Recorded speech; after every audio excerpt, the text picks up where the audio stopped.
one funny that you're talking. Yeah. I'm sorry for interrupting. No, it's okay. Hello everyone, it's Jasmine and welcome back to my YouTube channel. I didn't post a June reading wrap up, so I'm going to combine what I read in June and what I read in July. It's honestly not that much because I didn't read a whole lot in June, and then July, I personally don't think I read a lot either. However, I did read some really amazing things, and they went on my personal all-time favorites list, so I'm excited to share that with you guys. So here is everything I read in June and July and what I think of them. Do I recommend them? Do I not? Starting off in June, I read on my Kindle. I finished off the Maid-sama series. I feel like if you guys have been watching my videos for a while, you're probably really tired of listening to me talking about Maid-sama, so I'm gonna make this short and sweet. Maid-sama is so amazing. I vlogged my entire experience of reading all 18 volumes, so if you wanted to see my thoughts and reactions while reading it, be sure to check that out. The last few volumes that I read, I really enjoyed. I just feel like it finished off the whole series really nicely. It made me miss the characters so much. If you're looking for rivals to lovers, boy falls first, boy obsessed, they're both really good at everything. She's the best at what she does, except he's the only one who can outdo her, which is Chef's Kiss. I can't recommend Maid-sama enough. If you don't read manga, but you love romance books, you would definitely love this. Like, I definitely recommend. It's such a cliche, but such a good cliche. You'll be hooked. Maid-sama overall gets a 5 out of 5 stars. Loved it. Became an all-time favorite. Next, I read Every Summer After by Carly Fortune. I did a reading vlog on this as well, so be sure to check that out if you want to see my reactions throughout reading this. I enjoyed this. I gave this a 4 out of 5 stars, but it wasn't like an all-time favorite, you know? This is about Percy and Sam. This is a childhood friends to strangers to lovers, second chance romance. There is past present chapters, which I really like, and they are at a lake house. So Percy, her family buys this lake house, and next door there's a family single mom who has 2 boys, and those 2 boys, they become friends with Percy. There's an older brother named Charlie and a younger brother named Sam. Percy and Sam become instant friends, and you kind of just see their friendship develop and eventually turn into something more as they grow up. A lot of people are saying that this is a knockoff of Love in Other Words, but I personally don't think so. I feel like yes, they're similar, but it's not the exact same plot. Take the vibes of The Summer I Turned Pretty, with it being summer, the 2 brothers, and going to this house all the time, and the vibe of Love in Other Words in terms of it being second chance, childhood best friends to lovers, past present chapters. Take those 2 books and you put them together. That's Every Summer After. There was a plot twist in the book. I kind of could tell what the plot twist was going to be. I had a hunch. I personally was not affected by this. Comparing it to Love in Other Words, I hated that plot twist. That plot twist sucked, but I felt like in this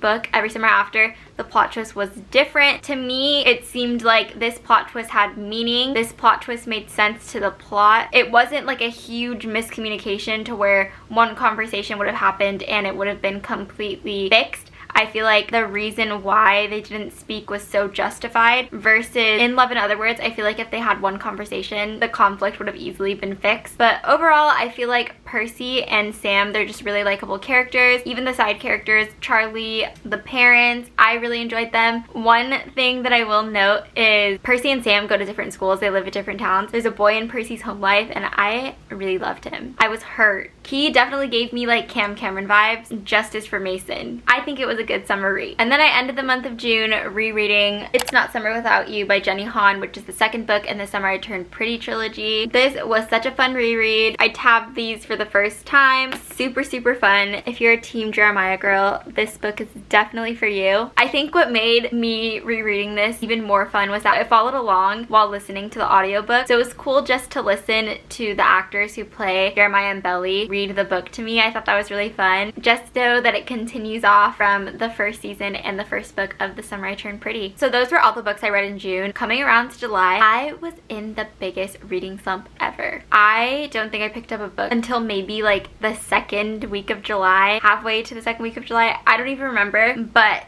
I did pick up a good one and it became an all-time favorite of mine. Definitely like top 10 read for me. I had the time of my life reading this and it was the best thing ever. I completely binged these books. I read all 13 volumes of Haru Ride by Iyosaki Saka. I absolutely loved these. 5 out of 5 stars overall. Amazing. I loved these so much. I tabbed all of my favorite scenes. So I want to show you guys what they look like because it's so satisfying. I color coded the tabs to match the spines of the book and I think it looks so pretty. I am obsessed with it. I love looking at it. This became one of my all-time favorite series and I definitely recommend reading this. I think this is a good starter if you want to get into manga but don't know where to start. So this is second chance romance, childhood friends to strangers to lovers, except we don't get that like stranger aspect. It's kind of just like a time jump. Also love triangle in here, but I personally think it's a really good love triangle. We get some really good side characters, side relationship, an amazing friend group, and it just feels so comforting. This literally felt like a warm hug. I was completely obsessed with it.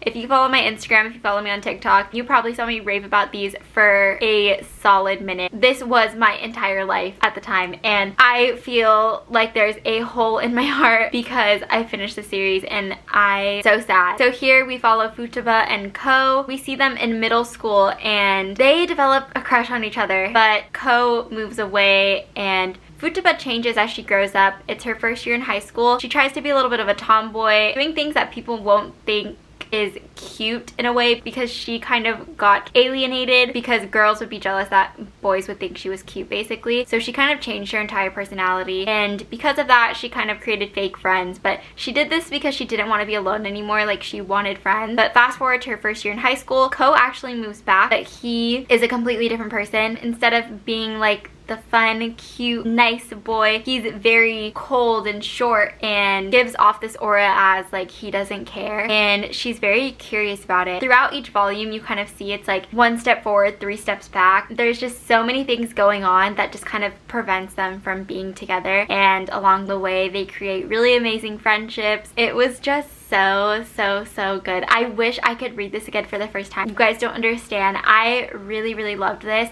I feel like if you love romance and you love like first love, I feel like this captures it so perfectly. I just think it's a really good like slice of life, first love, shoujo romance. It was amazing. I loved it. Can't recommend this enough. I think I'm gonna make a video more in depth on the series because I want to talk about the manga and then the OVAs, which I watched as well. But overall, 5 out of 5 stars for the entire series. I love them with all my heart and I hope you read it. Then the next book I read, I picked up on my Kindle. I picked up Rush by Candy Steiner, which is the first book in the Palm South University series. I gave this like a 3.25 out of 5 stars. I didn't hate it, but I didn't love it. And I think one thing that made me feel this way was because there were like 6 or 7 different point of views and I was so confused reading it for the first, I think, like 20%. At around that point I kind of got used to it. It was just difficult because I was in so many different point of views. It was hard to kind of get attached to the characters. Does that make sense?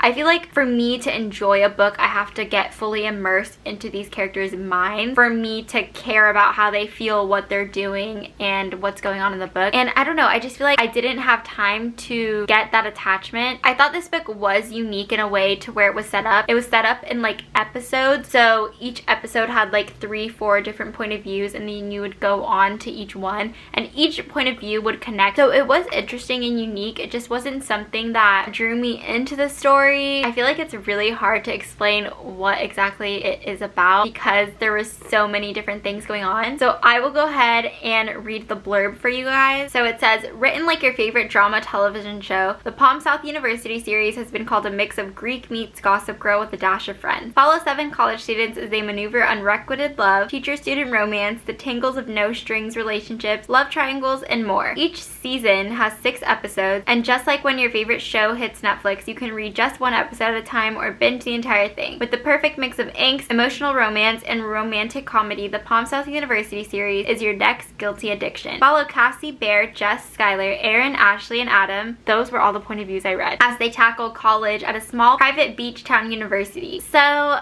I don't know, it was just like drama, fraternity, sorority, relationships, stuff like that. So I do plan on continuing the series. I'm not sure if it's something that I would ever read again or recommend necessarily. I think I need to get deeper into the series. I feel like I'm gonna at least read the first 3 books, and if I don't enjoy it by the 3rd book, I'll probably drop the series. Overall, I thought this was okay. I feel pretty neutral on this book. It's not something I completely love, but it's not something I hate either. I think the characters are likable. I think the drama was interesting, just I wasn't immersed into the story. We'll see what I think of the next couple of books. Then to finish off the month of July, I read the first volume of Special A. I love the anime Special A, so I had to pick the manga, and I decided to start the manga because I felt like after reading Haru Ride, I was in the biggest slump ever, and I just needed to read another manga. So I picked up volume 1. This one was okay. I got a lot of content that the anime had skipped over, but I can see why they skipped over it because it was kind of, you know, a little boring. So I gave this, I think, like a 3.5 stars. But I'm reading volume 2 right now, and I'm enjoying it a lot more. One thing that's really interesting about this is that each chapter is so repetitive in the beginning because it's like a TV episode where they kind of have that same introduction, and I'm reading it over and over again, and so it's like we get it. I love this anime and I love this group of 7, so I'm excited to read it. This is rivals to lovers. Boy falls first, girl is oblivious, but boy has had feelings for her forever. They've known each other since they were children. This whole friend group just gives me life. In the anime, you do get side relationships as well, so I'm excited to see that unfold into the manga and hopefully get a lot more detail. If you haven't watched a Special A anime, definitely recommend. Top tier, loved it, became an all-time favorite there. Those were all the books I read in June and July. As you can see, it wasn't that much. If you read any of these, let me know your thoughts on them, and let me know what your favorite read of July was. I love hearing about what you guys are reading, so I'd love to add more books and manga to my TBR. Thank you guys so much for watching. I hope you guys enjoyed today's video. Don't forget to like this video and subscribe, and I will see you guys in my next video.